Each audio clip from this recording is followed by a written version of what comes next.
So I've started the recording. Just I wasn't going to, but I think this is well worthwhile. So this is our Design 350 for Monday the 29th.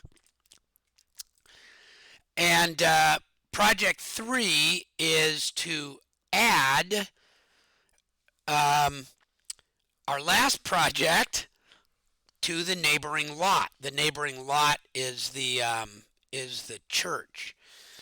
And so the idea behind this is that the church is going to provide, if I can come find it here,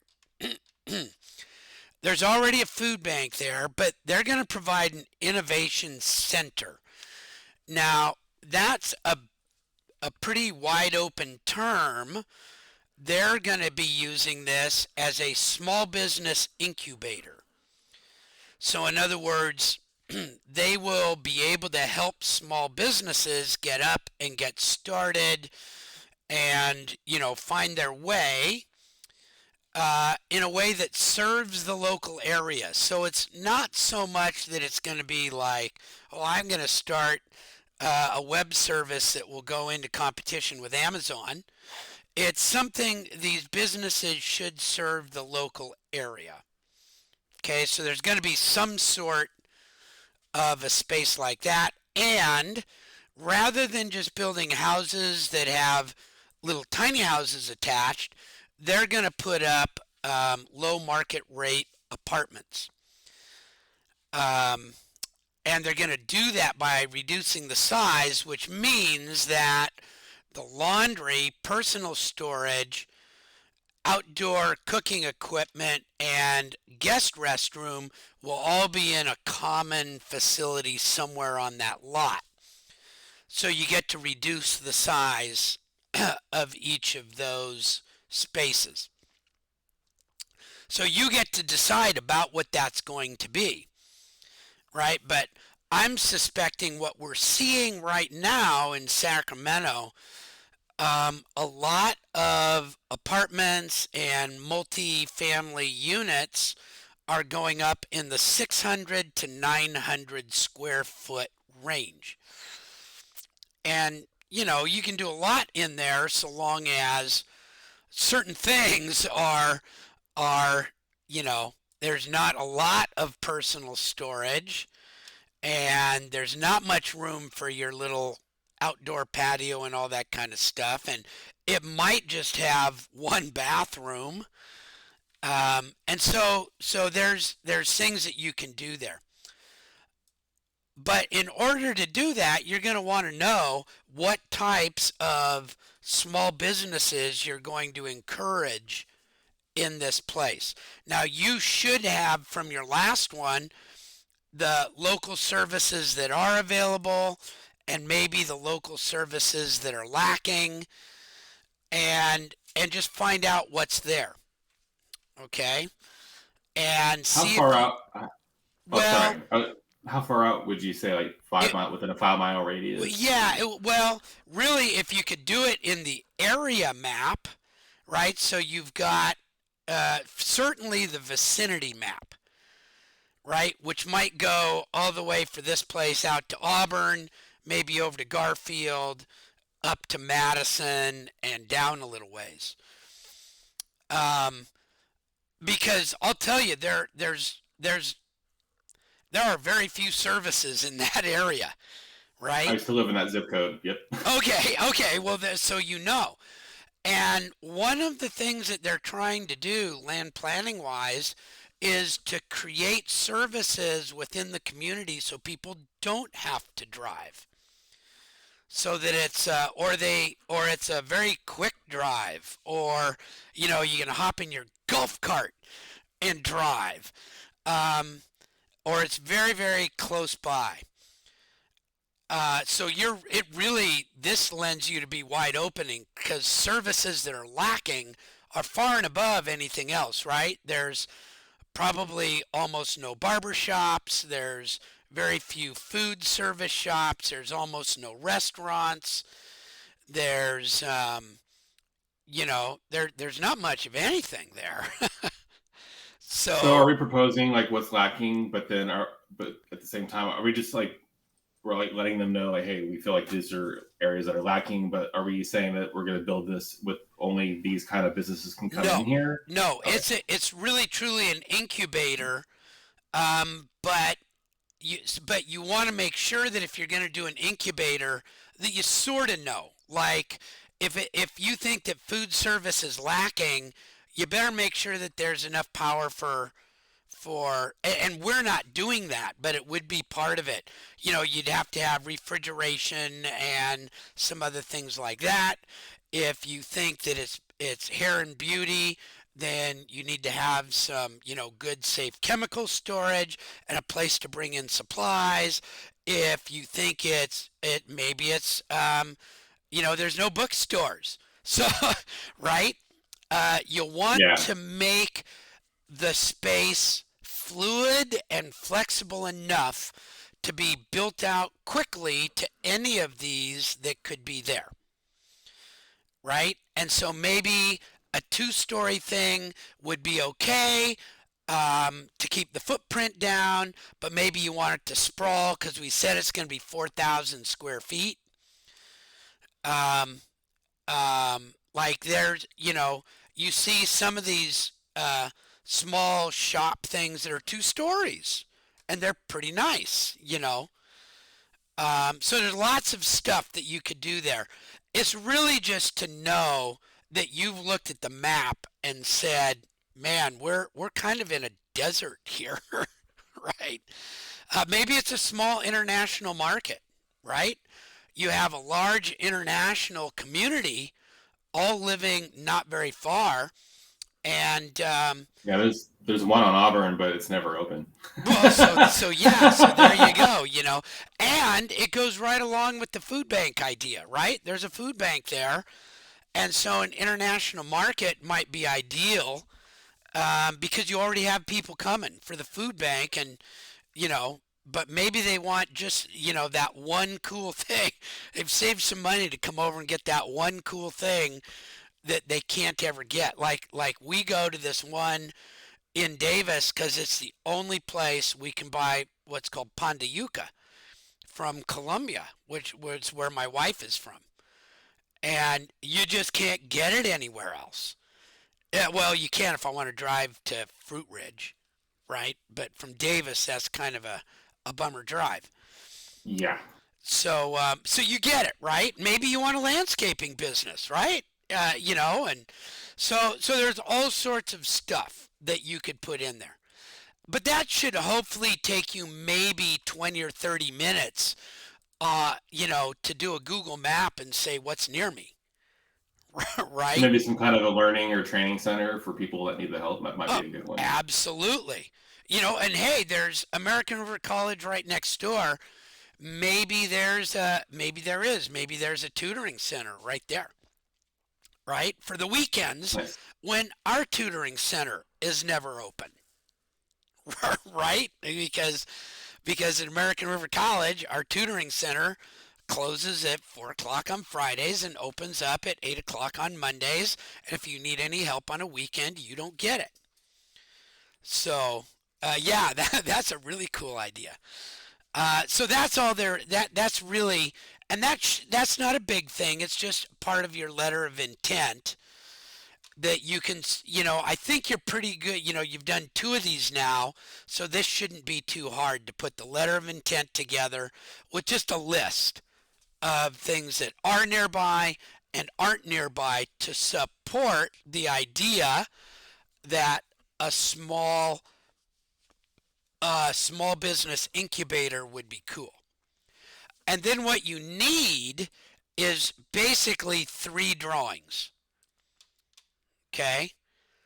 Um, Existing site plan for the 2 drawings. In other words, there's the church and there's the one that we just did.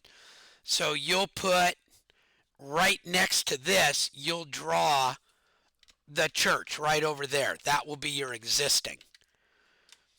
Okay? And my suggestion on this is that you just bring in your Google map, pop it on there, and trace it.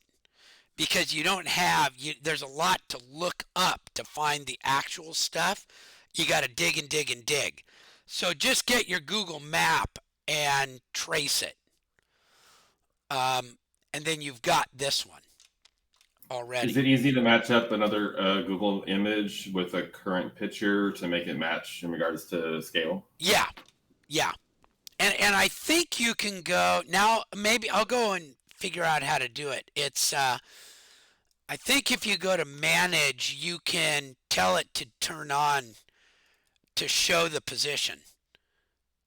If you give it your position, you can show where it is, and I think you can insert uh link topography. I'll go find out where to do that. Or maybe you can just pop the picture in with the other address in there and then try to zoom in and out until it Yeah, matches your current yeah, picture. yeah. Okay. You can do that. I think it works pretty well. I'll look that up and I'll do a little video on it. Okay. But that's really what it is. It's just like pop that in here, show the church, show a few things, and of course that's not my existing. Should be that one, right? There's the existing. Put the church on there, and then do a demolition plan, because in this case you're probably going to be knocking down the existing residence, right? So you'll want to do a little bit of a demolition plan and then a proposed site plan. So in this case, when we look at the site, if there's going to be 4,000 square foot of some sort of innovation center, you might want to put it right here. Now, one thing that I saw when I looked at one online is somebody just got like 4 of those containers and kind of stacked them up. And each container was its own little innovation center, and they put 4 of them together, and it was kind of cool and mod looking. It was really kind of neat. And you could put that on anywhere and see what to do, or you could just put in a building pad and say it's 4,000 square feet. Just draw something up that's 4,000 square feet, 200 by whatever, 400 by 10. um, That'd be interesting. yeah, yeah. Um, but so you can just put an innovation center in here and then just show where you want to put the apartments. Now, it'll be interesting on if you want the apartments to be accessed through the church parking lot or if you want to provide separate access. It is supposed to be housing for general public, not necessarily for members of the church. So, you know, now the thought process might be different. You might want to separate the ingress and egress over to here. You might want it here. It's still kind of up to you, but the design will be just a little bit different. And so you're kind of doing most of the work on this lot again, but the use is going to be different. Does that sound kind of cool? The church lot here is really used as a reference, and most of your new work is still going to happen again on this same site that you're already familiar with. Do you want us to draw the building on the church site and all that, or just the property? You can just put like a little region down for where the church is again. You can just do an outline and put a filled region in just to show where the church actually sits on the property. Does that make Yeah, I would sense? think they'd. Yeah, I would think they wouldn't want people going in and out of the church to get to the apartments. Just for clutter. I don't know. Right. No, but potentially they want them going to the innovation center. Potentially. So that could be where you put the innovation center here, backing up onto the church, would be a concept. Or you could just say, no, that innovation center is totally separate. But one of the things, if you think about the fair housing rules, they don't apply to things like innovation centers. Now, there are funds, federal funds you can get for innovation zones, but I don't believe that this area belongs to an innovation zone. You'd have to go look that up. Um, I don't think I don't think Auburn Boulevard is on one of those. So you're probably not going to get federal funds. And so the church is saying that they're going to develop this innovation center for the benefit of members of their religious organization. Now, of course, it's going to serve and support the general population nearby. But, and I've seen this done before where, um, you have to be a member of the church to get a rental agreement at this innovation center. And they do it at some sort of a reduced price because it's part of the congregation's commitment to developing the own congregation.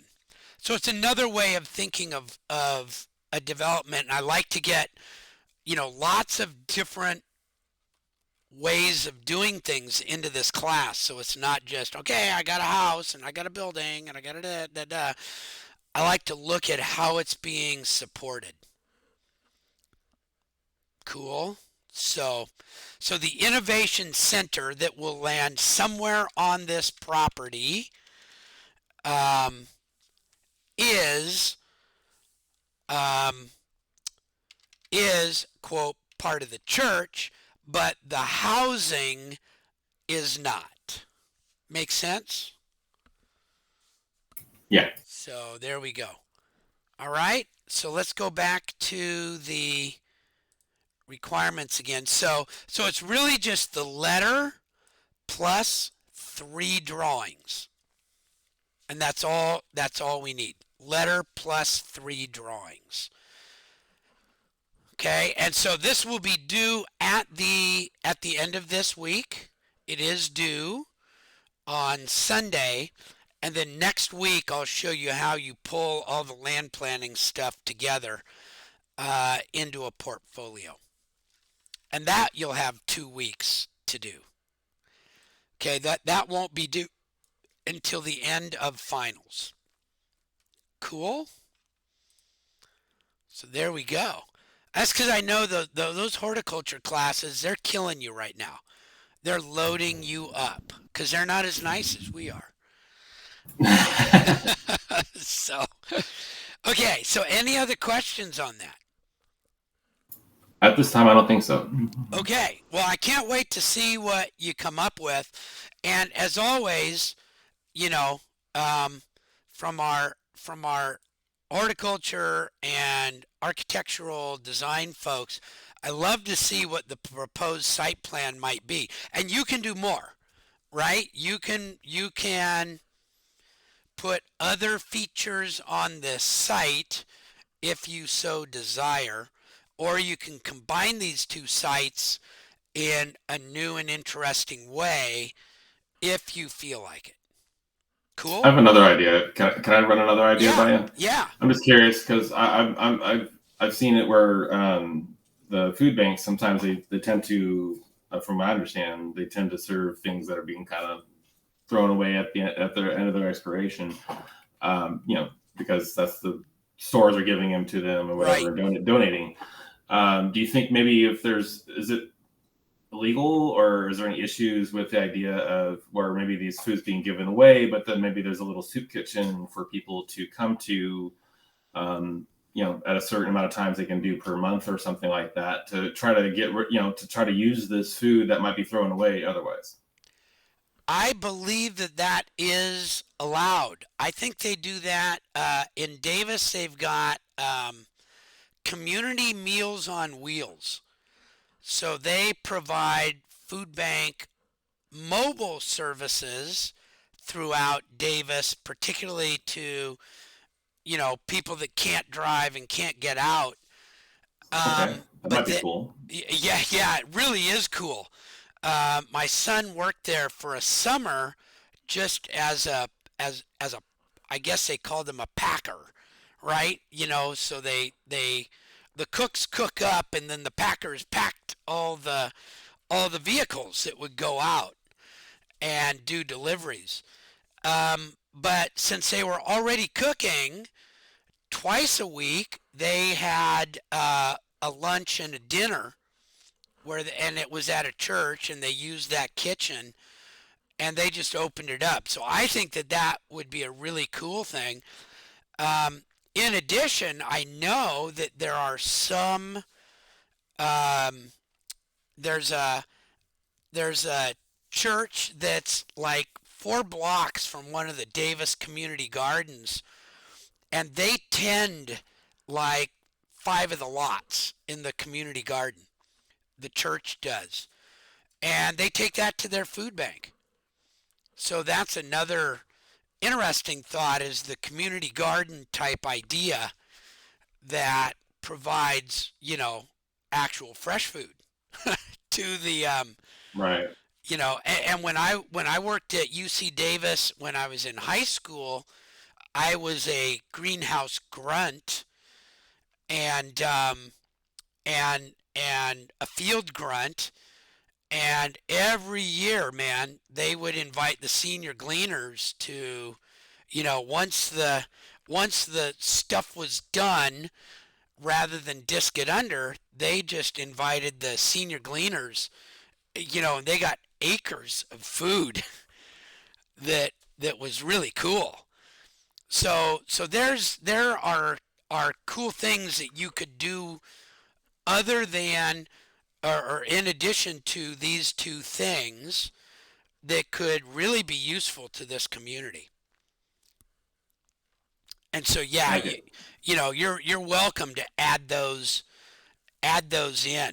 Man, maybe you want a We should add more Anchorage. yeah, I know. But I but do a huge hey, field. maybe you want a seed propagation thing in the innovation center, right? I mean, there's a lot of need for, you know, small propagation places that are not just for pot, right?